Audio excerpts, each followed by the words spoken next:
ప్రియుడిపై కోపంతో ప్రియురాలు అతని కుటుంబంపై పెట్రోల్ పోసి నిప్పంటించిన ఘటన గుంటూరు జిల్లాలో కలకలం సృష్టించింది. సుద్దపల్లికి చెందిన మల్లేష్కు తెనాలికి చెందిన దుర్గల మధ్య వివాహేతర సంబంధం ఉంది. ఇటీవల ఇద్దరి మధ్య విభేదాలు మొదలయ్యాయి. ఈ నేపథ్యంలో ఇద్దరి మధ్య గొడవ జరిగింది. దీంతో దుర్గ తెనాలిలో పోలీసులకు ఫిర్యాదు చేసింది. పోలీసులు మల్లేష్ను పిలిపించి విచారించారు.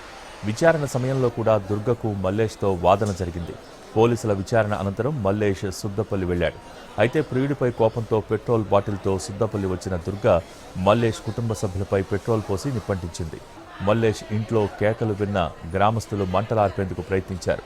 ఈ ఘటనలో ప్రియురాలు దుర్గ, ప్రియుడు మల్లేష్, ప్రియుడి భార్య, తల్లి, కొడుకు గాయాల పాలయ్యారు. మంటలు ఆర్పేందుకు ప్రయత్నించిన నలుగురు గ్రామస్తులు స్వల్ప గాయాల పాలయ్యారు. బాధితులను చికిత్స కోసం ఆసుపత్రికి తరలించారు.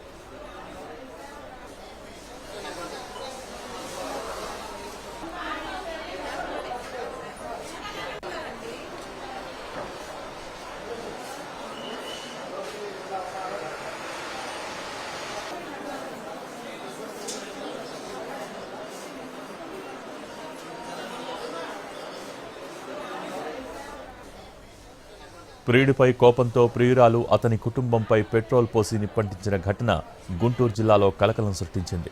సుద్దపల్లికి చెందిన మల్లేష్కు తెనాలికి చెందిన దుర్గల మధ్య వివాహేతర సంబంధం ఉంది. ఇటీవల ఇద్దరి మధ్య విభేదాలు మొదలయ్యాయి. ఈ నేపథ్యంలో ఇద్దరి మధ్య గొడవ జరిగింది. దీంతో దుర్గ తెనాలిలో పోలీసులకు ఫిర్యాదు చేసింది. పోలీసులు మల్లేష్ను పిలిపించి విచారించారు. విచారణ సమయంలో కూడా దుర్గకు మల్లేష్తో వాదన జరిగింది. పోలీసుల విచారణ అనంతరం మల్లేష్ సుద్దపల్లికి వెళ్లాడు. అయితే ప్రియుడిపై కోపంతో పెట్రోల్ బాటిల్తో సుద్దపల్లి వచ్చిన దుర్గ మల్లేష్ కుటుంబ సభ్యులపై పెట్రోల్ పోసి నిప్పంటించింది. మల్లేష్ ఇంట్లో కేకలు విన్న గ్రామస్తులు మంటలు ఆర్పేందుకు ప్రయత్నించారు. ఈ ఘటనలో ప్రియురాలు దుర్గ, ప్రియుడు మల్లేష్, ప్రియుడి భార్య, తల్లి, కొడుకు గాయాల పాలయ్యారు. మంటలు ఆర్పేందుకు ప్రయత్నించిన నలుగురు గ్రామస్తులు స్వల్ప గాయాల పాలయ్యారు. బాధితులను చికిత్స కోసం ఆసుపత్రికి తరలించారు.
మా అబ్బాయిను ఆ అమ్మాయికి సంబంధం ఉందయ్యా.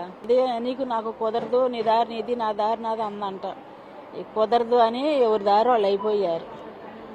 ఆ అమ్మాయి ఈడు బాగుండప్పుడు ఆటో ఉంది, నా ఆటో నాకు ఇవి అంటే సరే ఇస్తారు 2-3 రోజులు టైం అంటే ఇవాళ ఇస్తానికి వెళ్తాను అన్నాడు హైదరాబాద్. సరే ఇంటికి వచ్చేసింది 8:30 అయింది. ఆ పిల్లను కొడుకు ఇంట్లో ఉండారు.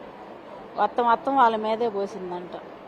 అత్తయ్య నా మీద అంజలి వచ్చి పెట్రోల్ పోసింది అత్తయ్య అంటే బయటికి రండమ్మా అని నేను నా పెద్ద కొడుకు వచ్చేటప్పటికి పోసి ఇంట్లో మంచం మీద పోసుకొని ఇంట్లో ఉంది. ఇంట్లో ఉండి మేము వచ్చినాక అన్నామమ్మా నువ్వు బయటికి రాను, నేను బయటికి రానని అది పెట్రోల్ కింద పోసేసింది, లైట్ నొక్కేసింది.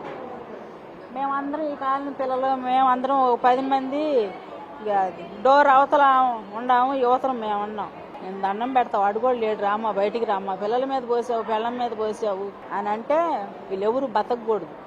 ఆ శాఖ మంట మొత్తం మేము వాకిట్లో ఉన్నాగా 10 మంది దాకా ఉన్నాం.